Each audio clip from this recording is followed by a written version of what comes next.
Halo penonton channel B21, apa kabar? Jangan lupa untuk makan dan minum yang sehat, juga olahraga yang teratur, agar imun kita kuat di era pandemi ini.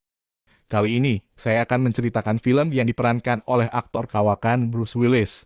Sebagai seseorang polisi Amerika yang sangat sayang kepada putrinya dan negara dengan aksi heroiknya. Bagaimana ceritanya? Tapi sebelumnya kita intro dulu ya. Scene diawali dengan seorang hacker mengirim kode dan bicara pada operator minta ditransfer. Kemudian hacker lain yang bernama Farrell juga mengirim kode yang telah memecahkan sandi suatu perangkat. Farrell tanya, apakah ini legal?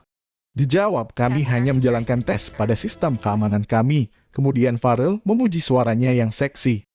Scene berganti seorang hacker yang baru dapat transferan mau mengecek komputernya tapi ternyata Han.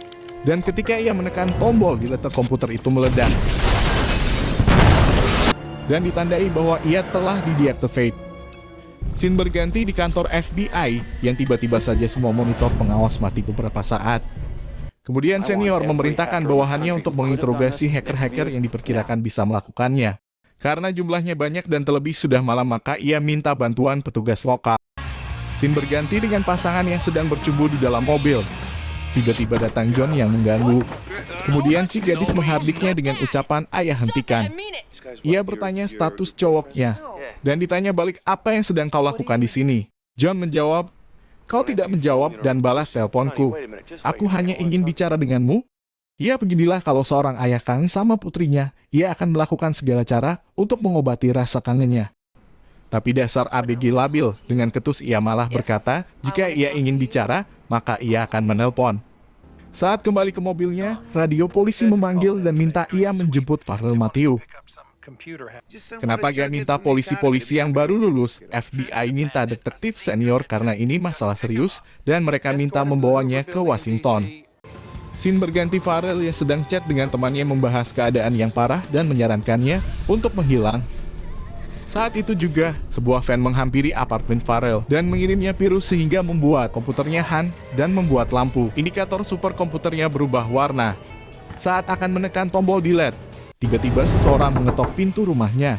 Dan ketika dibuka ternyata itu adalah NYPD dengan menunjukkan lencana dan pistolnya. Ketika Farrell mencoba untuk kabur, tiba-tiba ia ditembaki seseorang dari jauh. Saat akan keluar datang beberapa orang bersenjata menyergap dan menembaki mereka. Ketika terpojok, tiba-tiba mainan jatuh menekan tombol delete dan membuat komputer meledak. Saat akan kabur dengan mobil, tiba-tiba seseorang memecahkan kaca jendela dan mencekik John. John terus melaju kencang dan menabraknya. Lalu datang yang lainnya turun dengan berparkur dan langsung ditabrak John sampai berkelangan dan kuatnya hingga terpental. Setelah itu John melaporkan kejadian yang baru dialaminya ke NYPD. Ternyata dua orang yang tadi ditabrak tidak tewas. Saat mendapat telepon, mereka komunikasi dengan bahasa Rusia dan melaporkan telah gagal membunuh Farrell dengan 3 temannya yang tewas.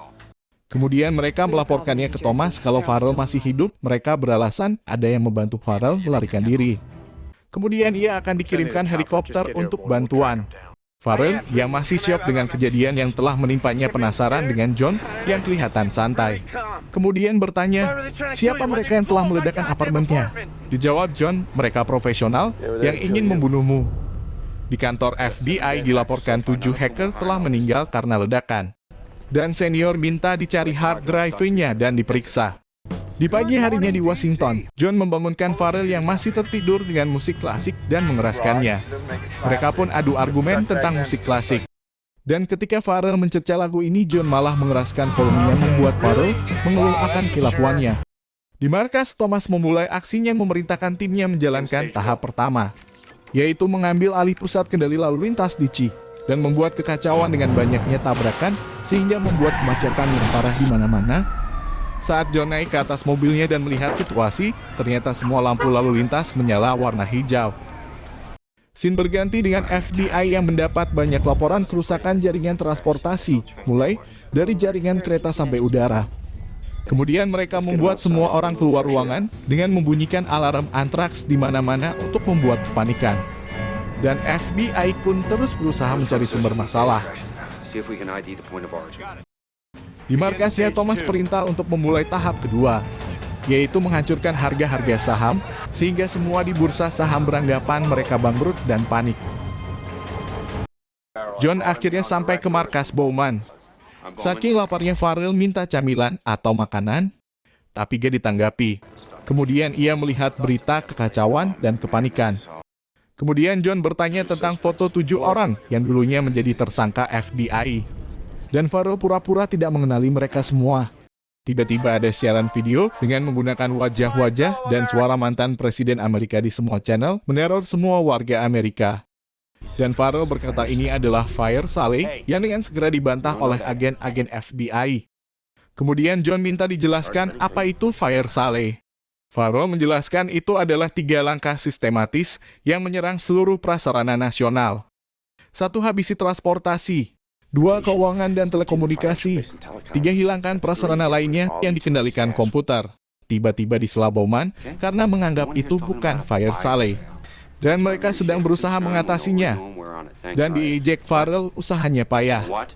Kemudian John menyela mereka dengan mengatakan ia telah diserang oleh pasukan pembunuh profesional bersenjata lengkap dan juga menghancurkan tempatnya, yang sangat menginginkan dia mati. Dan itu jelas berhubungan dengan kondisi yang terjadi sekarang. Kemudian Bowman pun memerintahkan untuk membawa Farrell ke tim anti-teror dengan dikawal. Saat FBI minta diberi jalan ke pusat lalu lintas untuk menuju badan anti-teror lewat radio polisi, ia ditemukan timnya Thomas yang segera dikerahkan tim untuk memburunya. Di mobil, Farrell yang kelaparan minta berhenti dulu untuk makan tapi tetap tidak diindahkan. Kemudian ia diinterogasi John kenapa tadi berbohong, karena John yakin Farrell mengenal mereka.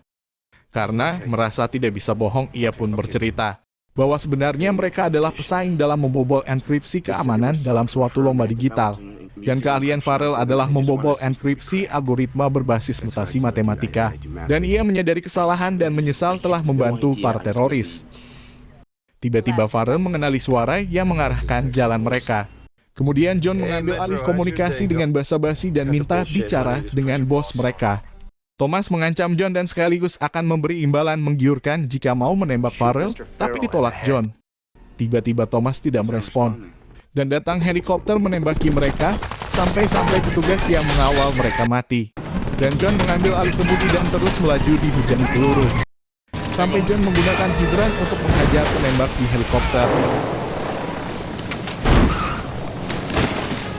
Kemudian John masuk ke terowongan. Thomas perintah untuk membuka semua jalur sehingga semua mobil bisa masuk.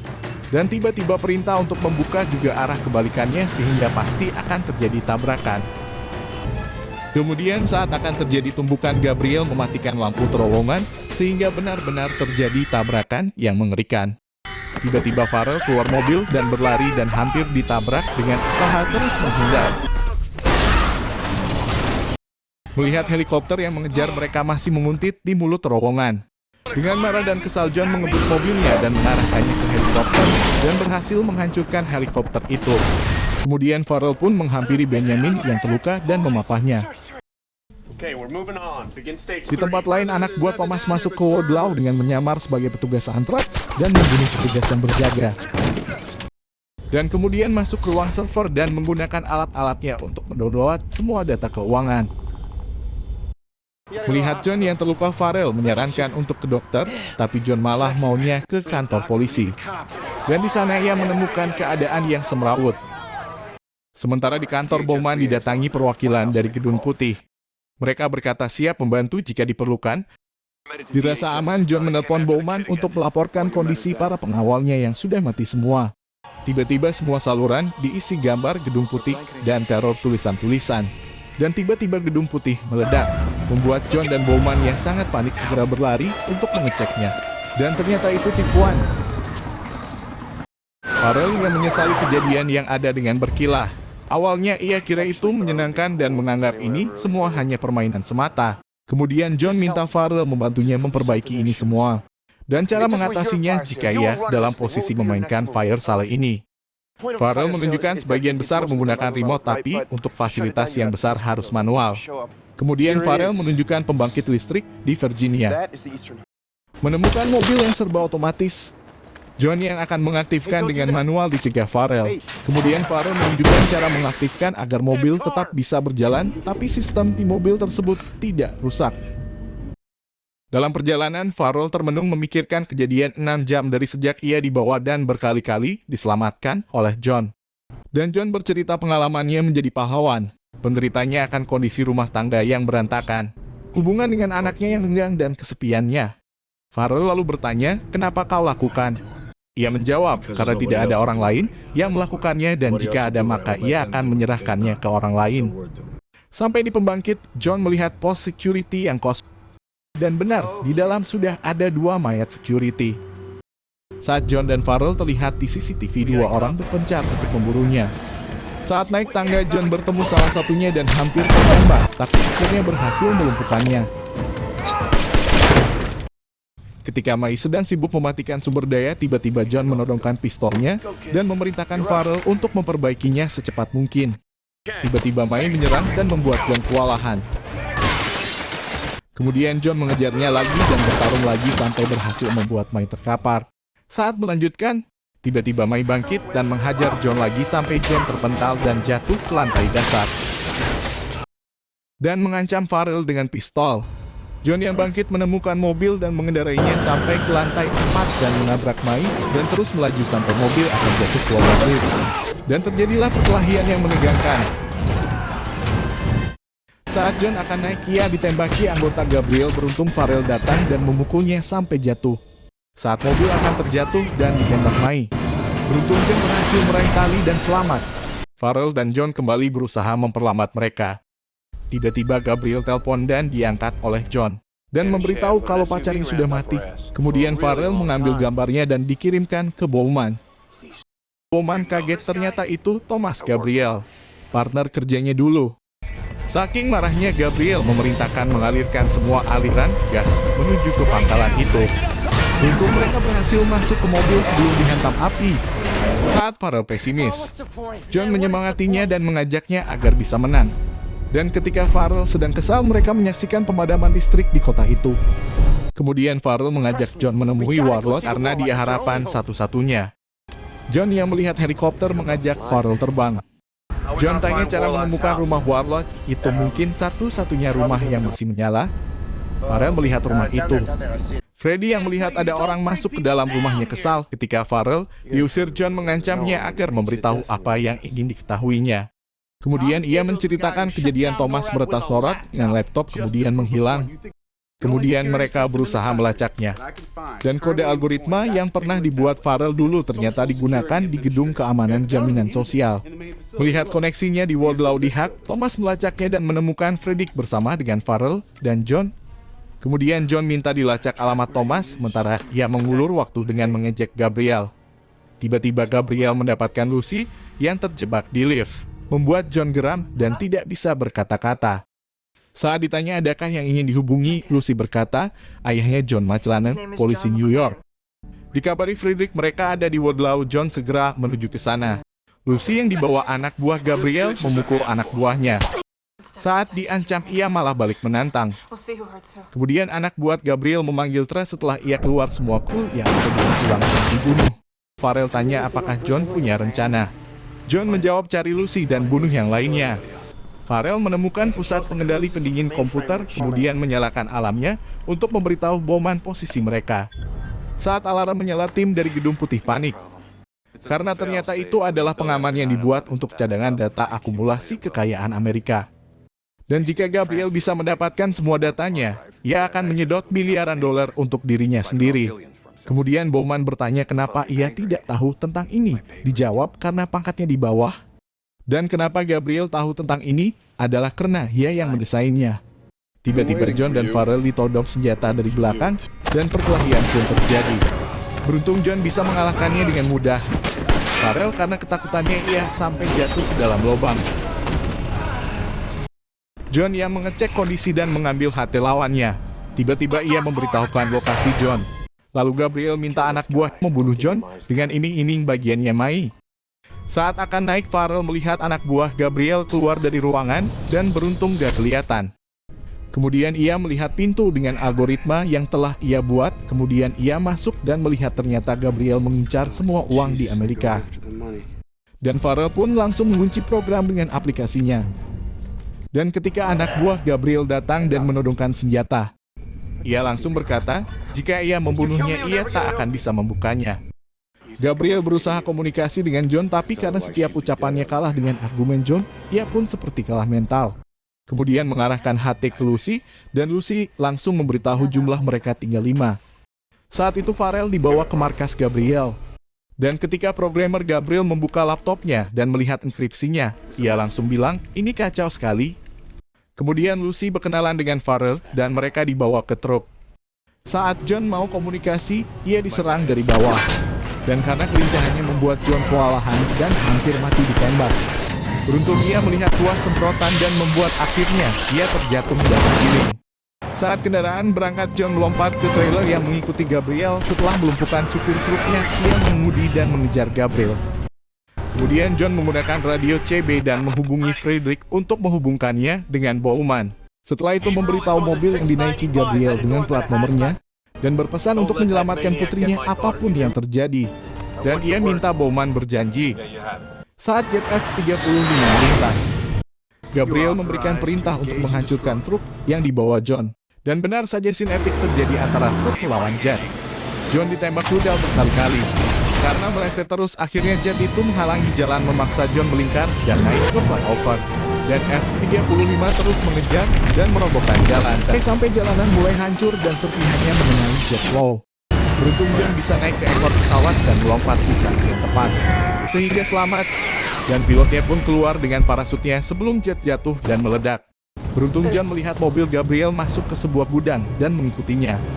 Di sana Gabriel kembali memaksa Farrell membukanya lagi, dan ketika ditolak Gabriel langsung menembak kaki Farrell.